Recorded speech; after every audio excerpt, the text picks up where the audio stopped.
बिस्मिल्लाहिर्रहमानिर्रहीम। अस्सलाम वालेकुम नाज़रीन सोना पंजाब प्रोग्राम में मैं तुहाडी मेज़बान डॉक्टर मुकद्दस मलिक तुहाडे सामने हाज़र हाँ। अज असीं मौजूद हाँ डिस्ट्रिक्ट जेहलम के गाँव चितन और सब तो वड्डी गल तुहानूं जेहलम की मैं खास दस दियां कि पंजाब की सकाफत नूं और पंजाब के ट्रेडिशनस नूं जिंदा रखने वाले सब तो ज़्यादा मेजोरिटी लोग बिलोंग करते हैं जेहलम नाल।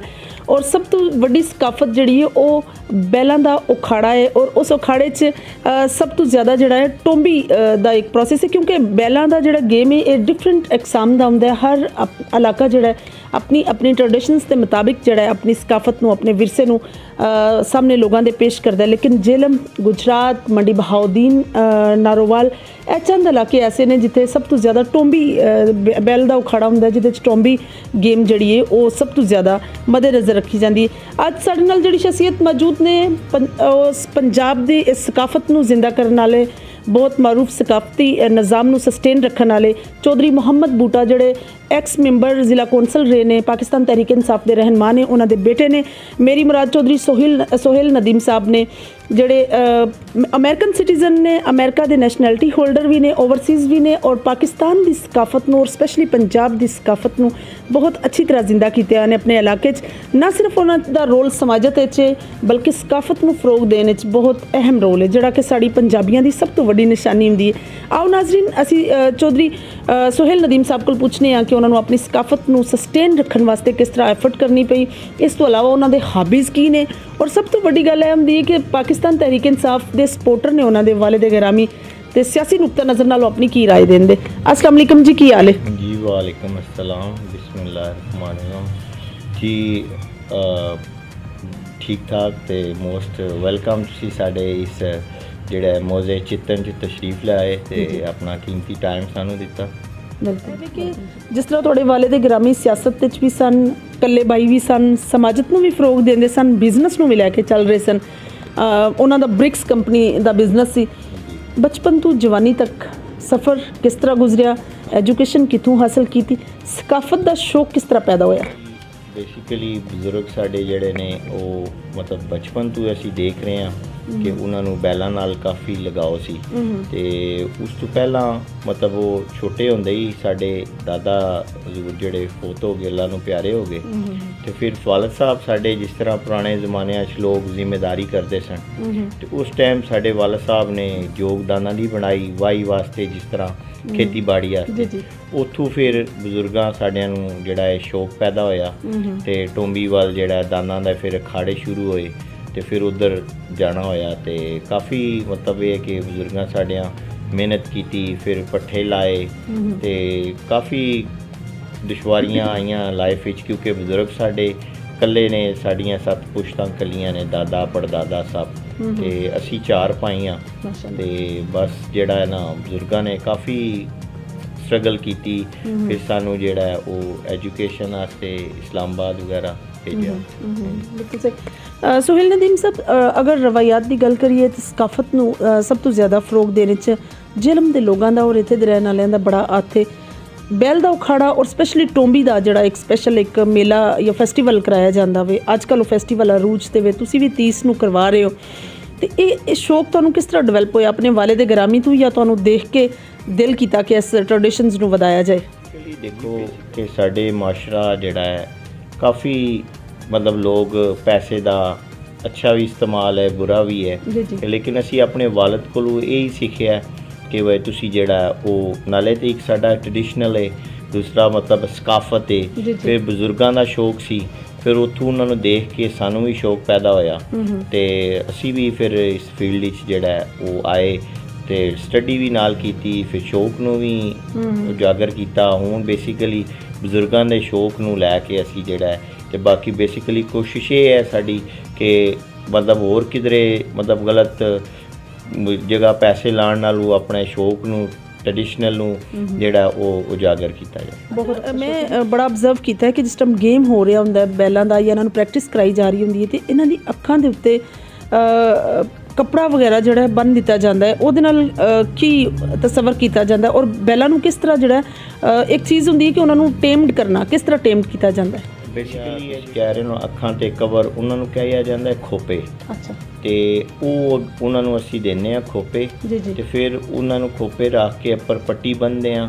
ਉਹਦਾ ਮਕਸਦ ਇਹ ਹੁੰਦਾ ਹੈ, ਖੋਪਾ ਹੁੰਦਾ ਚਮੜੇ ਦਾ ਬਣਿਆ ਤੇ ਉਹ ਫਿਰ ਅੱਖ ਨੂੰ ਪਸੀਨਾ ਦਿੰਦਾ, ਫਿਰ ਉਹਦੇ ਨਾਲ ਜਾਨਵਰ ਅੱਖ ਬੰਦ ਕਰਦਾ ਤੇ ਫਿਰ ਉਹ ਖੂਹ 'ਚ ਚੱਕਰ ਦੌੜਦਾ ਹੈ। ਜੇ ਅਗਰ ਅਸੀਂ ਨਾ ਕਰੀਏ ਤਾਂ ਅੱਖ ਖੋਲੇਗਾ, ਫਿਰ ਉਹ ਡਿੱਗ ਜਾਏਗਾ ਚੱਕਰ ਨਾਲ।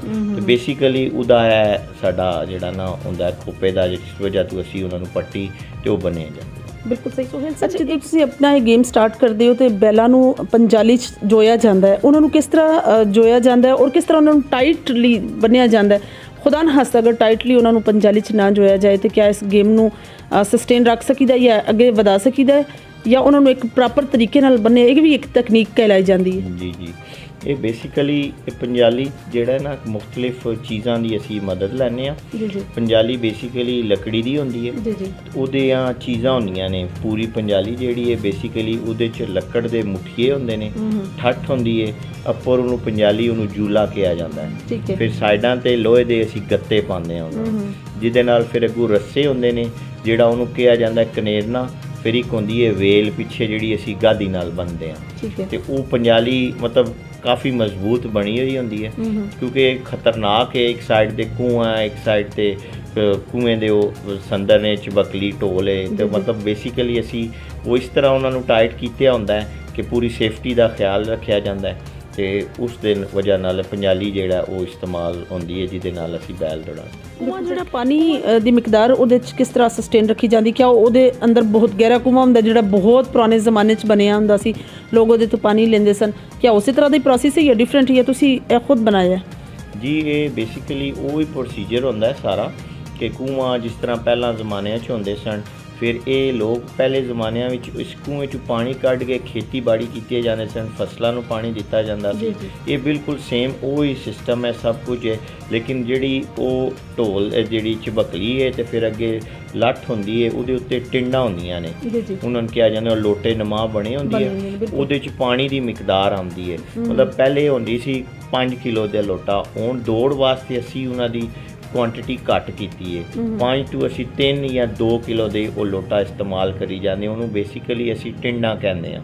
ਅਤੇ ਉਹਦੀ ਵਜ੍ਹਾ ਤੋਂ ਅਸੀਂ ਪਾਣੀ ਕੂਏ 'ਚੋਂ ਨਿਕਾਲ ਕੇ ਇਹ ਕੂਆਂ 'ਚ ਹੀ ਵਾਪਸ ਪਾਣੀ ਚਲਾ ਜਾਂਦਾ। ਪਹਿਲੇ ਹੁੰਦਾ ਸੀ ਜ਼ਮਾਨੇ 'ਚ ਅਸੀਂ ਕੱਢ ਕੇ ਖੇਤਾਂ ਨੂੰ ਯੂਜ਼ ਕਰ ਲਈਦਾ ਸੀ ਸਭ ਕੁਝ।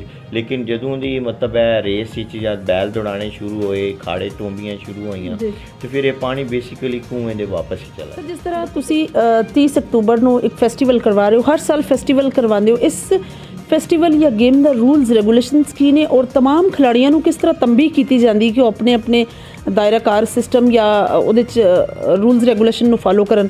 ਔਰ ਇਹਦੇ 'ਚ ਕੋਈ ਐਂਟਰੀ ਫੀਸ ਵਗੈਰਾ ਹੁੰਦੀ ਹੈ ਜਾਂ ਕੋਈ ਇਨਾਮਾਤ ਦੀ ਸੂਰਤ ਵਿੱਚ ਕੀ ਇਨਾਮਾਤ ਰੱਖੇ ਜਾਂਦੇ ਨੇ?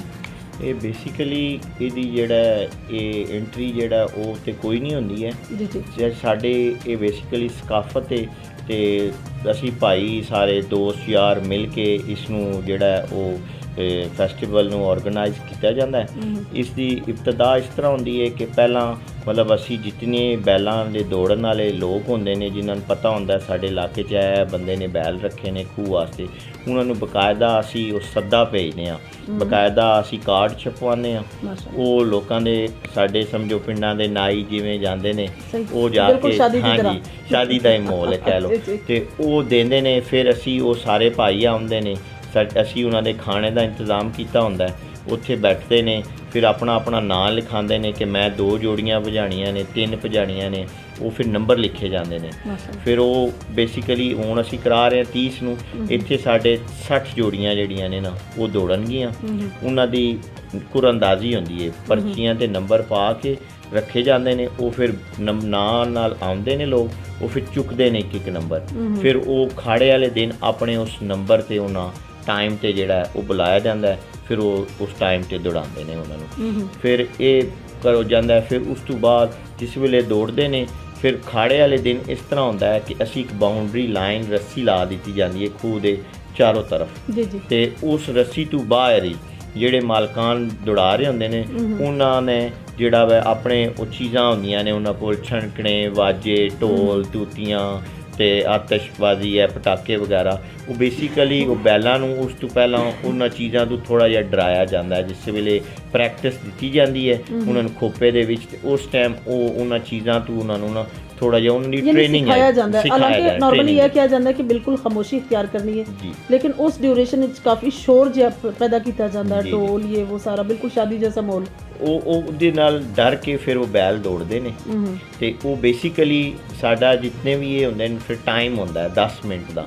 ਫਿਰ ਉਹ 10 ਮਿੰਟ ਵਿੱਚ ਜਿਹੜਾ ਜ਼ਿਆਦਾ ਚੱਕਰ ਲਾਏਗਾ ਐਂਡ ਆਫ ਦਾ ਡੇ ਉਹ ਫਿਰ ਵਿਨਰ ਹੋ ਜਾਂਦਾ ਹੈ। ਮਤਲਬ ਜ਼ਿਆਦਾ ਇਸ ਟਾਈਮ ਰਿਕਾਰਡ ਹੈ ਸਾਡੇ, ਮਤਲਬ ਅੱਜ ਕੱਲ੍ਹ ਪਾਰਟੀਆਂ ਬਾਜ਼ੀਆਂ ਵੀ ਚੱਲ ਰਹੀਆਂ ਨੇ ਜਿਸ ਦੇ ਵਿੱਚ ਸਾਡੇ ਪਾਰਟੀ ਦਾ ਰਿਕਾਰਡ ਹੈ 246 ਫੇਰੇ 10 ਮਿੰਟ 'ਚ। ਤੇ ਇਸ ਤੋਂ ਪਹਿਲਾਂ ਜਿਹੜਾ ਰਿਕਾਰਡ ਸੀ 205 ਫੇਰੇ, ਉਹ ਵੀ ਸਾਡੀ ਪਾਰਟੀ ਸਾਡੇ ਬੈਲਾਂ ਦਾ ਸੀ। ਤੇ ਇਹ ਮਤਲਬ 10 ਮਿੰਟ ਉਸ ਤੋਂ ਬਾਅਦ ਫਿਰ ਜਿਹੜਾ ਇਨਾਮਾਤ ਅਸੀਂ ਦਿੰਦੇ ਹਾਂ ਉਹ ਸਮਝੋ ਅਸੀਂ ਭਾਈ ਦੋਸਤ ਸਾਰੇ ਮਿਲ ਕੇ ਸਮਝੋ ਦਿੰਦੇ ਹਾਂ, ਮਤਲਬ ਕੰਟਰੀਬਿਊਟ ਕਰਦੇ ਹਾਂ। ਮਤਲਬ ਮੇਰੇ ਕੁਝ ਦੋਸਤ ਅਜ਼ੀਜ਼ ਨੇ ਉਹ ਆ ਗਏ ਨੇ, ਉਹ ਕਹਣਗੇ ਪਹਿਲਾ ਇਨਾਮ ਹੈ ਜਿਹੜਾ ਮਤਲਬ ਕਿ ਲੱਖ ਰੁਪਇਆ ਅਸੀਂ ਰੱਖਿਆ ਇਨਾਮ, ਉਹ ਦੇਣਗੇ। ਦੂਸਰਾ ਕੋਈ ਹੋਰ ਅਜ਼ੀਜ਼ ਹੈ ਕਹਿੰਦਾ ਮੈਂ ਦੇ ਦਿਆਂਗਾ 90,000। ਇਸ ਤਰ੍ਹਾਂ ਕਰਕੇ ਅਸੀਂ 10 ਤੋਂ 6 ਨੰਬਰ ਤੱਕ ਇਨਾਮ ਜਿਹੜਾ ਉਹ ਸੈਟਲਮੈਂਟ ਕੀਤੀ ਹੋਈ ਹੁੰਦੀ ਹੈ। ਤੇ ਇਹ ਬਕਾਇਦਾ ਜਿਹੜਾ ਇਸ ਤਰ੍ਹਾਂ ਇਹ ਪੂਰਾ ਹਰ ਸਾਲ ਜਿਹੜਾ ਉਹ ਮਤਲਬ ਹਰ ਸਾਲ ਅੱਗੋਂ ਡਿਫਰੈਂਟ ਬੰਦੇ ਜਿਹੜੇ ਨੇ, ਮਤਲਬ ਸਾਡੇ ਇਹ ਦੋਸਤ ਰਿਸ਼ਤੇਦਾਰ, ਉਹਨਾਂ ਦੀ ਕੋਸ਼ਿਸ਼ ਹੁੰਦੀ ਹੈ ਕਿ ਅਸੀਂ ਦਈਏ। ਮਤਲਬ ਉਹ ਸਾਰੇ ਭਾਈ ਦੋਸਤ ਜਿਤਨੇ ਦਾਨਾਂ ਵਾਲੇ ਵੀ ਹੁੰਦੇ ਨੇ ਉਹ ਵੀ ਪਾਰਟੀਸਪੇਟ ਕਰਦੇ ਨੇ। ਅਤੇ ਅਸੀਂ ਖੁਦ ਵੀ ਜਿਹੜਾ ਨਾ ਆਪਣੇ ਕੋਲੋਂ ਜੋ ਕੁਛ ਹੁੰਦਾ ਹੈ, ਅਗਰ ਕੋਈ ਨਾ ਵੀ ਦੇਵੇ ਜਿਹੜਾ ਅਸੀਂ ਐਲਾਨ ਕੀਤਾ ਹੁੰਦਾ ਅਸੀਂ ਉਹ ਆਪਣੀ ਜੇਬ 'ਚ ਵੀ ਦੇ। ਬਿਲਕੁਲ ਸਹੀ।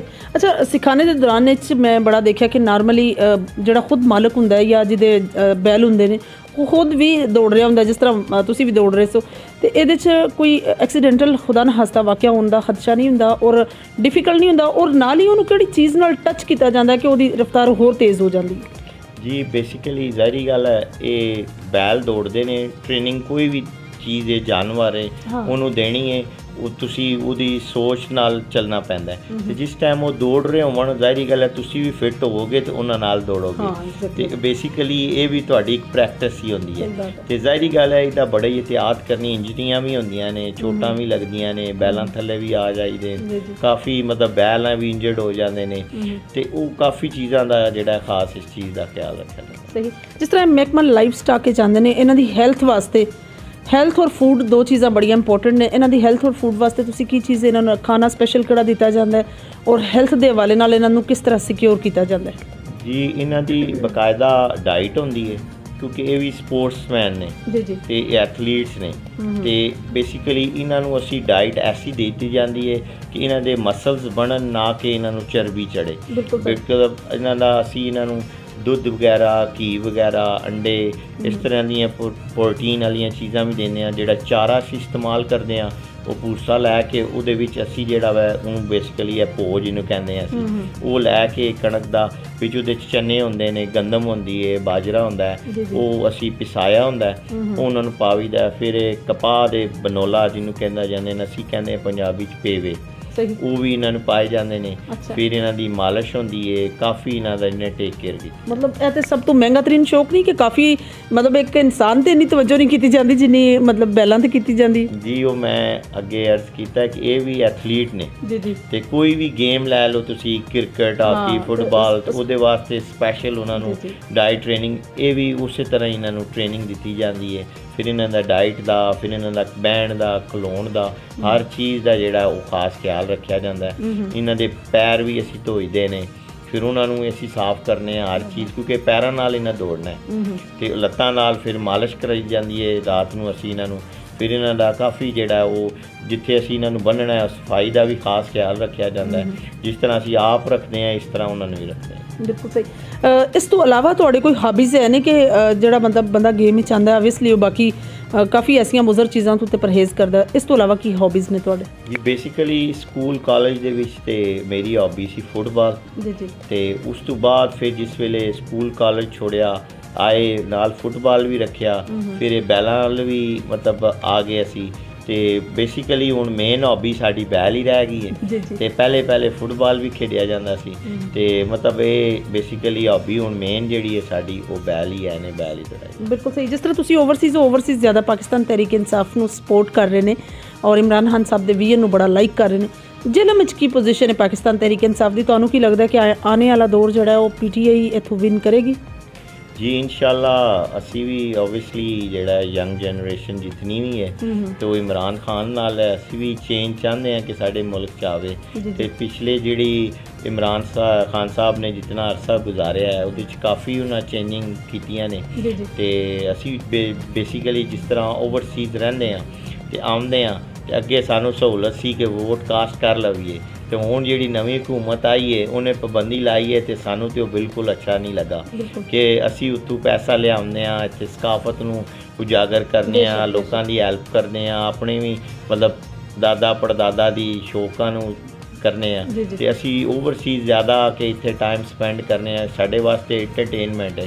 तो फिर असी ज़ाहिरी गल है वो आदे ना होम स्वीट होम ही है हैं जी, तो घर जिहड़ा है उस तू अच्छी जगह फिर और कोई नहीं है। तो बाकी सियासत नूं लै के जिहड़ा है वो साडा यही है कि कोशिश असी दुआ करने कि इमरान खान जिहड़ा है वो इलैक्शन। बिल्कुल सही।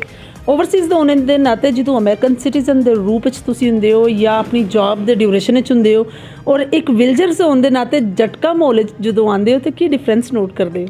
जी ज़ाहिरी गल है उत्थे असी रहने जिले उन्हां च बहने असी दोस्त यार बैठे होइए तो कहने यार इंग्लिश बोल बोल के साडा ते मूँह ही डिंगा हो गया। तो असी फिर जिले इत्थे आने एक बहुत खुशी महसूस होंदी है अपने च रह के। ज़ाहिरी गल है अपने घर देस आओ उहदी मिट्टी की खुशबू उहदे नाल लगाओ, इत्थे पैदा होए हैं वड्डे होए हैं ते अपने जितने भी पुराने दोस्त ने उन्होंने मिली दा स्कूल दे कॉलेज दे फिर बवी दा खलोई दा फिर शौक च जाईदा उत्थे। बेसिकली ये टोंबी जिहड़ी होंदी है एक किस्म का दोस्तां यारां नूं मिलाण दा ही एक जरिया है ते दोस्त यार असी बैठ के एक दूजे नाल गपशप करदे। What special message share with the people who loves you, who likes you, who are the friends of you, and who spends the most time up with you? How share the message? Basically, the thing about to say this message to my friends. So we basically live overseas. So when we came, so we have like to go see like to friends and talk and sit. And talk about us traditionals and all those things past in a college and schools, and we love to sit together and talk about all those stuff like that. Suhail sir, the people who are attached with you, the friends and gathering of the overseas, especially remittance and Prestige, which is related to Love You, what's the considerations about the program? Which are you speaking in Punjabi program? What's the can to imagine and what's the opinion? So we both friends live there overseas and we always think about to go back country and do this and this like different kind of stuff like to go parties or like go to bull race, horse dancing and stuff like that.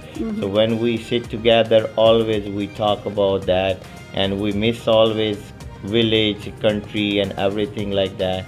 So basically we all friend miss the country whenever we come here, so we always take something souvenirs to back to the families or friends.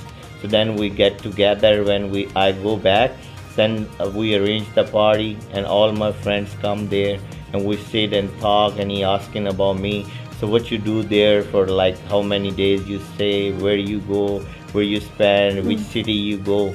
So that's what we most talk about that. Oh, what's the special differences between the Pakistan and the culture of America? So basically we born raised in Pakistan, so we love to live like that. So definitely Pakistani culture and American culture is totally different. So we live there, we work there, we basically making money over there, so that's also a second house. So basically we live there, so this is our first home. So like nobody like forgot about the first home. So always like basically where you born, raised, so you never forgot about that home. So it's a lot of difference between America and Pakistan. So like we love America too, but we love to live in Pakistan. Suhail sir, जिस तरह काफ़ी expenses ने इस game दे और बड़ा महंगा तरीन game है, ऐसे गेम ਨੂੰ ਮੱਦੇਨਜ਼ਰ ਰੱਖਦੇ ਹਾਂ ਕੁਝ ਲੋਕ ਐਸੇ ਨੇ ਜ਼ਮੀਨਦਾਰ ਜਿਨ੍ਹਾਂ ਨੇ ਬੈਲ ਵਗੈਰਾ ਰੱਖੇ ਨੇ ਕਿਆ ਉਹ ਇਹਨੂੰ ਇਸ ਗੇਮ ਦੀ ਤਰਫ ਰਾਗਬ ਕਰ ਸਕਦੇ ਨੇ ਜਾਂ ਇਹਨੂੰ ਅਫੋਰਡ ਕਰਨਾ ਥੋੜਾ ਡਿਫਿਕਲਟ ਹੋ ਜਾਂਦਾ ਹੈ? ਪੁਰਾਣੇ ਟਾਈਮ ਵਿੱਚ ਤੇ ਈਜ਼ੀ ਸੀ, ਲੇਕਿਨ ਹੁਣ ਜਿਸ ਤਰ੍ਹਾਂ ਮੁਲਕੀ ਹਾਲਾਤ ਤੇ ਹਰ ਚੀਜ਼ ਚੱਲਦੀ ਹੈ, ਇਹ ਸ਼ੌਕ ਵੀ ਉਸੇ ਤਰ੍ਹਾਂ ਦਿਨ ਬ ਦਿਨ ਮਹਿੰਗਾ ਤੋਂ ਮਹਿੰਗਾ ਹੁੰਦਾ ਜਾ ਰਿਹਾ। ਕਾਫੀ ਲੋਕ ਸਰ ਜਿਸ ਤਰ੍ਹਾਂ ਲੰਪੀ ਸਕਿਨ ਜਿਹੜਾ ਹੈ ਇਹਦੀ ਕਾਫੀ ਇੱਕ ਬਿਮਾਰੀ ਫੈਲੀ ਸੀ, ਉਹਦੇ ਨਾਲ ਕੋਈ ਖੁਦਾ ਨਾ ਹਸਤਾ ਤੁਸੀਂ ਜਾਂ ਤੁਹਾਡੇ ਭਾਈ ਜਿਨ੍ਹਾਂ ਨੂੰ ਸ਼ੌਕ ਹੈ ਜਾਂ ਗੇਮ 'ਚ ਜੋ ਪਾਰਟਿਸਪੇਟ ਕਰਦੇ ਨੇ ਕਿਸੇ ਨੂੰ ਕੋਈ ਨੁਕਸਾਨ ਉਠਾਉਣਾ ਪਿਆ ਹੋਏ? ਜੀ ਮੇਰੇ ਵੱਡੇ ਭਾਈ ਨੇ ਬੇਸਿਕਲੀ ਉਹਨਾਂ ਦਾ ਲਾਧਾ ਡੇਰਾ ਹੈ, ਮੇਰਾ ਲਾਧਾ ਡੇਰਾ ਹੈ, ਉਹਨਾਂ ਕੋਲ ਵੀ 8 ਬੈਲ ਨੇ, ਮੇਰੇ ਕੋਲ 6 ਬੈਲ ਨੇ। ਐਸੇ ਬਿਮਾਰੀ ਦੇ ਨਜ਼ਰ ਉਹਨਾਂ ਦਾ ਇੱਕ ਬਹੁਤ ਅੱਛਾ ਬੈਲ ਸੀ, 5 ਲੱਖ ਰੁਪਏ ਦਾ ਉਹਨਾਂ ਖਰੀਦਿਆ ਸੀ ਤੇ ਉਹ ਇਸ ਬਿਮਾਰੀ ਦੇ ਵਿੱਚ ਜਿਹੜਾ ਉਹ ਅੱਲਾ ਨੂੰ ਪਿਆਰਾ ਹੋਇਆ। ਹੋਰ ਵੀ ਕਾਫੀ ਸਾਡੇ ਦੋਸਤ ਅਜ਼ੀਜ਼ ਨੇ ਇਸ ਸ਼ੌਕ ਨਾਲ ਤਲਕ ਰੱਖਦੇ ਨੇ, ਉਹਨਾਂ ਦੇ ਵੀ ਕਾਫੀ ਬੈਲ ਜਿਹੜਾ ਨੇ ਉਹ ਮਤਲਬ ਇੱਕ ਘਰ 'ਚ ਤਕਰੀਬਨ ਇੱਕ ਦੋ ਜਿਹੜਾ ਨਾ ਲੋਕਾਂ ਦੇ ਬੈਲ ਉਹ ਜ਼ਾਇਆ ਹੋਏ ਨੇ। ਤੇ ਬੇਸਿਕਲੀ ਗੌਰਮੈਂਟ ਚੇਂਜ ਹੋने की वजह तो इमरान खान ते अगों PTI तो नून आने की वजह तो फिर वो खातर खां जिहड़ा महकमा स्टाक लाइफ स्टाक जिहड़ा उन्हें नहीं हैल्प आउट की, जिहदी वजह तो काफ़ी लोगों को जिहड़ा वो नुकसान उठाना पिया। बिल्कुल। बाकी भाई जिहड़े ने वो की रोल अपना अदा कर रहे हैं, उन्होंने की शौक ने और वो की कर रहे हैं? असी बेसिकली 4 भाई हाँ ते एक मेरे तो वड्डे ने, मैं हाँ, फिर 2 छोटे ने। ਵੱਡੇ ਭਾਈ ਨੇ ਉਹਨਾਂ ਨੂੰ ਵੀ ਬੈਲਾਂ ਦਾ ਸ਼ੌਕ ਹੈ, ਮੈਨੂੰ ਵੀ ਬੈਲਾਂ ਦਾ ਸ਼ੌਕ ਹੈ ਤੇ ਛੋਟੇ 2 ਨੇ ਉਹਨਾਂ ਨੂੰ ਦੇਖਣ ਦੀ ਹੱਦ ਤੱਕ ਲਗਾਓ ਹੋਏ, ਲੇਕਿਨ ਉਹਨਾਂ ਰੱਖੇ ਹੋਏ ਨਹੀਂ ਹੈ। ਉਹ ਇੱਕ ਆਪਣਾ ਉਹਨਾਂ ਦਾ ਇੱਕ ਬਿਜ਼ਨਸ ਹੈ। ਦੋਨੋਂ ਭਾਈ ਛੋਟੇ ਨੇ ਜਿਹੜੇ ਉਹ ਇੱਥੇ ਬੇਸਿਕਲੀ ਰਹਿੰਦੇ ਨੇ, ਅਸੀਂ ਵੱਡੇ 2 ਓਵਰਸੀਜ਼ ਰਹਿੰਦੇ ਹਾਂ। ਵੱਡਾ ਭਾਈ ਨਾਰਵੇ ਰਹਿੰਦਾ, ਮੈਂ ਅਮਰੀਕਾ ਰਹਿੰਦਾ ਤੇ ਉੱਥੋਂ ਅਸੀਂ ਹਰ ਸਾਲ ਆਉਂਦੇ ਹਾਂ ਤੇ ਇਹ ਜਿਹੜਾ ਆਪਣਾ ਮੇਲਾ ਹੈ ਟੋਂਬੀਏ ਨੂੰ ਅਸੀਂ ਜਿਹੜਾ ਉਹ ਫੈਸਟੀਵਲ ਆਰਗੇਨਾਈਜ਼ ਕਰਦੇ ਹਾਂ। Guys, actually I want to share with you the message of Chaudhry Sohail Nadeem. Actually he recommendation the people they are living in overseas conditions and overseas countries. We love you, we are the special love with you because you are a special asset from Pakistan, for Pakistan especially, and you put the special role in Pakistan GDP, which is related to overseas, all overseas peoples. So we love you very much. Please remember the Pakistan and Pakistanis because they all love you just like Sohail Nadeem साहब। इंशाल्लाह मेरी और आपकी मुलाकात होगी फिर किसी नए प्रोग्राम में, तब तक के लिए इजाज़त चाहती हूँ। अल्लाह हाफिज़।